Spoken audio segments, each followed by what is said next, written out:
Okay, let's unpack this. We're diving into the material you sent over all about walking. Seriously, walking, it seems, I don't know, almost too simple. Like, how could just putting one foot in front of the other be that powerful? That's a fair question. Right. And the material we're looking at really suggests it's profoundly underestimated, not just for general health, but specifically if your goal is losing fat. It makes a pretty compelling case, actually. And that's what this is all about, digging into it for you, the listener. We're using this document as our guide, really, to get informed quickly and thoroughly on something that, yeah, looks basic, but apparently holds some surprising depth. Exactly. The mission here is to pull out the most important stuff. Understand why this document claims walking works so well, why maybe you don't need that magic 10,000 steps everyone talks about, and how it gets positioned as a top fat loss strategy because of the type of energy it burns. So yeah, extracting the core ideas, looking at the mechanics, seeing how walking stacks up against other things, based only on the information right here in the source material. And here's where it starts getting really interesting. Let's jump in. All right, so the core argument in this material, why walking is such a good tool for fat loss. We all kind of get the basic idea for losing weight, energy in, energy out, burn more than you consume. That's the foundation, yeah. But it often leads people to think, okay, I need to burn the most calories possible, fastest way possible, so, go super intense. Right, like a killer workout, burn 500 calories, job done. But this document pushes back on that, doesn't it? Especially if fat loss is the specific goal. It says it's not just about the total calorie number. Precisely. It's about what fuel your body's actually using.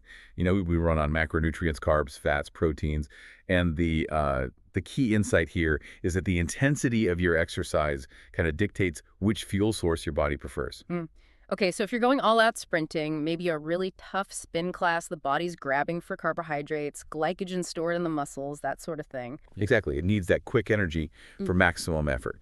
But at lower intensities, like just walking at a comfortable pace, the body finds it much easier to tap into fat reserves for fuel. That distinction is, well, it's fundamental to the whole argument here. And the document gives some really concrete examples. I found this bit fascinating. It describes taking 10,000 steps, normal pace, maybe 1.5 hours, zone 1 intensity, they call it. The test showed it burned, 418 kilocalories total? Okay. But check this. 51% of that energy came directly from fat. Yeah. Now, compare that to the other example provided.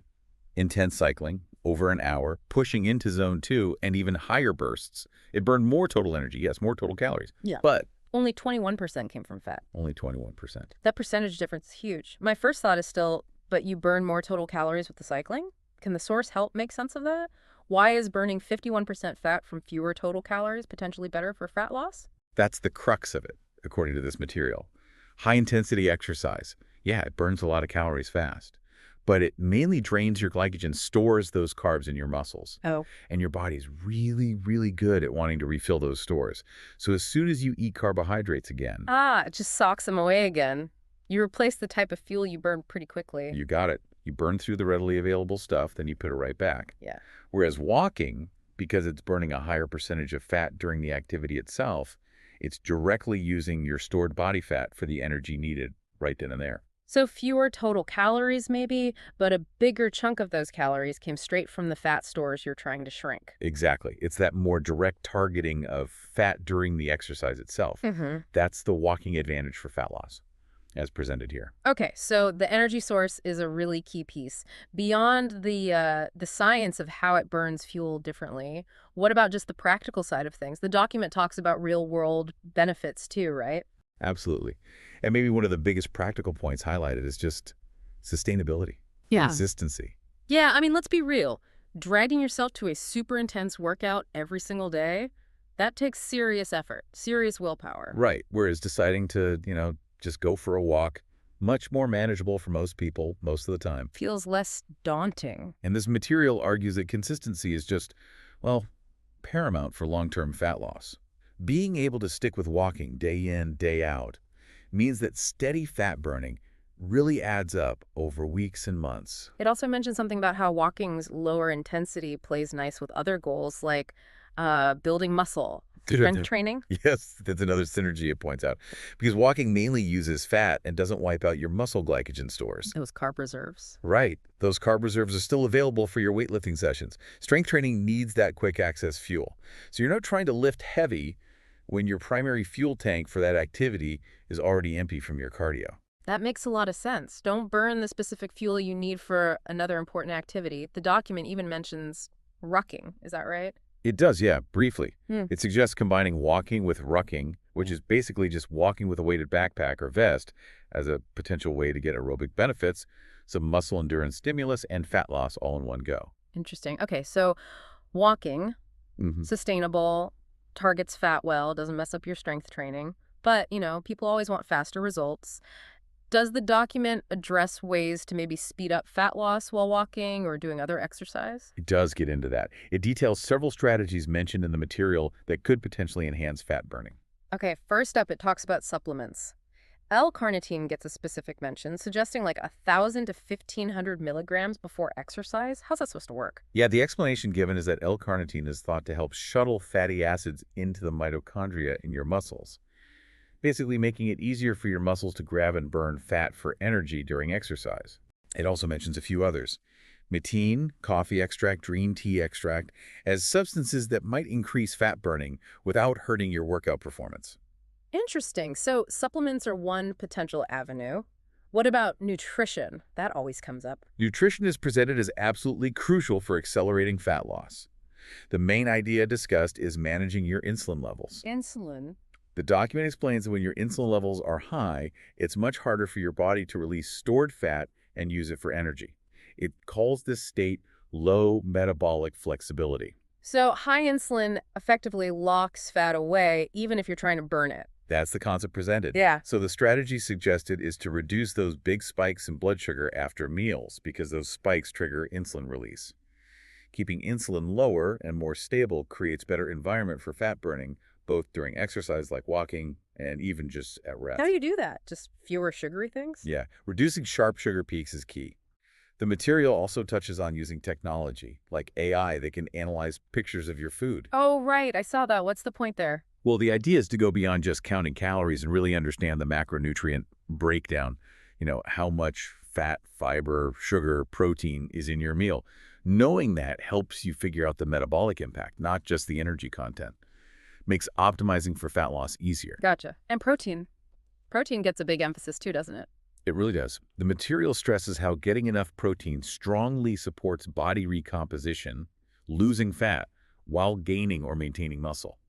It even cites this one study. Yeah. This is pretty wild. Yeah. Where people ate extra calories, but only from protein. And they didn't gain weight. In fact, they actually reduced their body fat percentage and increased muscle mass. Whoa. Okay.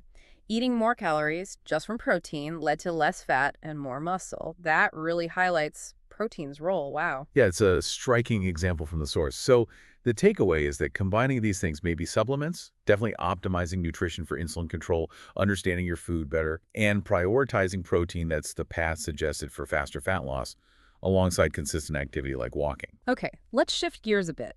Fat loss is obviously a huge focus, but the document also talks about the broader health picture, and importantly, it raises a flag about, well, doing too much exercise. Yes, this is a really critical counterpoint. The material explains that intense exercise, while necessary for adaptation and growth, technically creates stress or, damage in the body. Think about muscle fibers tearing slightly when you lift heavy weights. Right, that micro damage signals the body to rebuild stronger. Exactly. But there's a limit to how much damage your body can effectively repair, especially if you're not recovering properly. And the document warns that if you push too hard too often, particularly if you're also cutting calories aggressively to lose weight, you can actually overwhelm that repair capacity. And what happens then? Well, the concern raised is that this accumulation of unrepaired damage could potentially, over the long term, accelerate aspects of aging or lead to serious injury. That sounds, yeah, concerning. Did it give an example? It gave a pretty stark one, actually. It shared a case study of a patient who ended up with rhabdomyolysis, which is serious muscle breakdown and kidney problems. Oh, wow. Yeah, from doing way too many intense spinning classes while also heavily restricting their food intake. It's presented as a cautionary tale of the real dangers of accumulating too much exercise-induced damage without adequate recovery. That's intense. Really drives home that more isn't always better, especially with high-intensity stuff. And this is where walking comes back in as beneficial. Precisely. because walking done at the right intensity just doesn't cause that same level of significant damage. It avoids that pitfall, making it much safer to do consistently day after day. The document mentions exercise zones like zone 1, zone 2. Where does walking usually fit? Typically, walking at a normal, comfortable pace falls into zone 1. That's generally defined as activity up to about 60% of your maximum heart rate. Okay, so knowing your max heart rate is helpful, Yeah. like the old 220 minus your age rule, roughly. Yeah, that's a common estimate. So for instance, if you're 40, your estimated max HR is around 180 beats per minute. Zone 1 would mean keeping your heart rate below roughly 108 BPM while walking. Got it. And walking below that threshold is sustainable. That's what the material suggests. It's sustainable for long durations without causing that harmful level of damage, making it ideal for consistent fat burning over time. Now, it does add the caveat that most people actually do less exercise than they should. Right, so overdoing it isn't the most common problem. Exactly. Underdoing it is far more common. But it's still important context to understand that the risk of too much intense exercise does exist. Okay, so we know why walking works according to this source and how it avoids some risks. But the big question, how much walking? Let's talk numbers. It moves beyond just saying 10,000 steps, right? And it does. It provides specific figures based on studies it references. For significant health benefits like reducing your risk of dying from any cause or developing cardiovascular disease, the minimum effective dose cited is just 2,700 steps a day. Wait, only 2,700 steps? That feels incredibly achievable for most people. That already gives you serious health benefits. According to the studies mentioned here, yes, Mm-hmm. it really lowers the barrier to entry. However, for the optimal reduction in mortality and cardiovascular risk, the target number identified is 8,800 steps daily. Okay, 8,800. And interestingly, for preventing age-related muscle loss, specifically in the 45-74 age range, the optimal amount was also found to be just over 8,000 steps. So that 8,800 mark keeps coming up as a really solid target for overall health. 8,800 seems like the sweet spot then. And the document highlighted the risk of not even hitting the minimum, didn't it? That was pretty striking. It really was. The material pointed to findings that walking fewer than 2,700 steps daily was linked to a, frankly, shocking 60% higher risk of mortality from any cause compared to people walking 8,800 steps daily. 60%. Just from being below that 2,700 threshold compared to hitting 8,800? Wow. That's a massive difference. It's a powerful statistic, definitely a motivator. Does going above 8,800 steps give you even more benefit for longevity, according to these studies? Based on the specific studies discussed in this document, walking more than 8,800 steps didn't seem to add further longevity benefits. But, crucially, there were no downsides mentioned either. And if your main goal is fat loss, more steps generally means more fat burned, so there's still a benefit there. Right, so 8,800 is a great health target. More is fine, especially for fat loss. What about walking speed? Does that matter once you're hitting the step count? Yes, speed does come into play, both for improving fitness and potentially enhancing fat loss once you've got the volume sorted. But instead of aiming for a specific speed, like, kilometers per hour. Which varies for everyone anyway. Exactly. Leg length, age, fitness. It all varies. So the suggestion is to use your heart rate as a guide again. Aiming for that 50-60% of your max heart rate range generally puts you in a good spot, challenging enough to improve fitness and burn fat effectively, but not so intense that it becomes unsustainable or damaging. It makes sense. Use your own body's feedback. And there's that interesting little tidbit about cold weather. Oh yeah, the cold weather effect. It mentions that walking outside when it's cold can actually burn more calories. Your body has to expend extra energy just to maintain its core temperature. Like shivering uses energy. Essentially, yeah. Right. Increased metabolic rate to generate heat.